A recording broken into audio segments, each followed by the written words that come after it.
Hello friends, welcome to our channel. आज की video में हम प्रोडक्शन पॉसिबिलिटी कर्व क्या होता है उसके बारे में डिस्कस करेंगे। तो आइए शुरू करते हैं।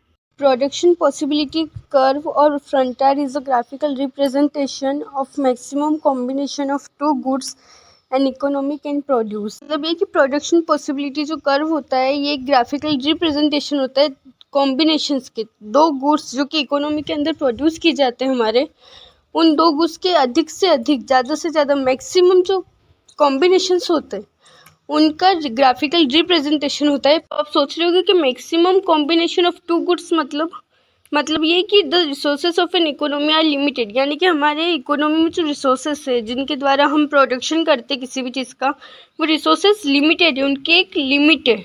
ये कि हम जब भी किसी चीज़ का प्रोडक्शन करते हैं तो उस प्रोडक्शन की एक लिमिट होती है कि हम बस इसी हद तक इसका प्रोडक्शन कर सकते हैं, ना ही इससे ज़्यादा और ना ही इससे कम।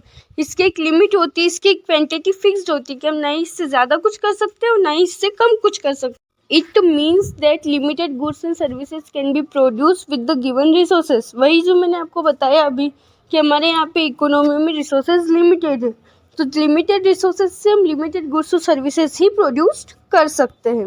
अब इसमें एक एग्जाम्पल भी दे रखा है। Suppose a country has a total agriculture area of 2100 square feet which can be cultivated. मतलब ये कि मान लीजिए कि एक कंट्री है जिसका total agriculture area 2100 square feet है, तो अब उस 2100 स्क्वायर फीट में हम क्या प्रोड्यूस कर सकते हैं। In this situation, it depends upon the farmer whether they produce wheat or rice in the given field or both are produced। मतलब ऐसी सिचुएशन में ये फार्मर पे डिपेंड करता है कि वो गिवन एरिया में क्या उगाना चाहता है, व्हीट उगाना चाहता है या ये राइस उगाना चाहता है, ये दोनों ही उगाना चाहता है। ये उस पर डिपेंड करता है, उसकी चॉइस होती है। So the production of wheat and rice are the two crops that may be grown. मतलब ये कि गिवन फील्ड में अब व्हीट और राइस दोनों ही हम उगा रहे हैं।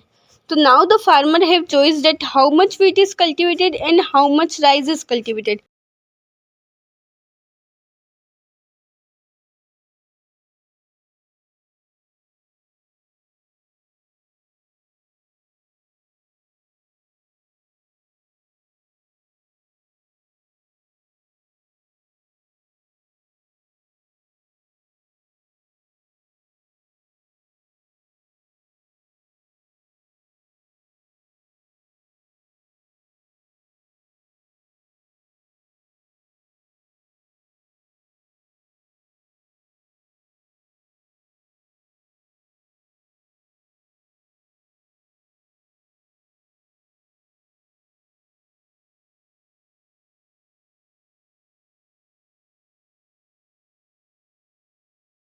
तो ये है आपका प्रोडक्शन पॉसिबिलिटी कर्व का डायग्राम।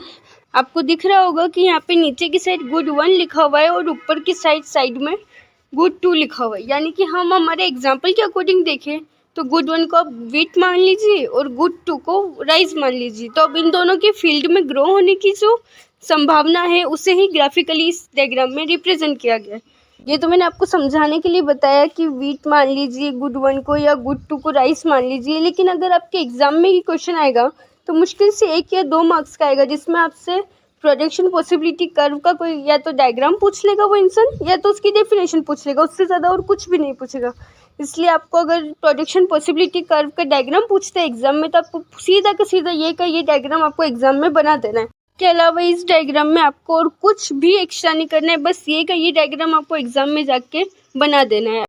तो यही था आपका प्रोडक्शन पॉसिबिलिटी कर्व और फ्रंटायर। आई होप कि आपको ये वीडियो अच्छे से समझ में आया होगा। अगर ये वीडियो अच्छा लगा हो तो लाइक करना ना भूलें और ऐसे वीडियोस आगे देखने के लिए चैनल को सब्सक्राइब करें। Thank you.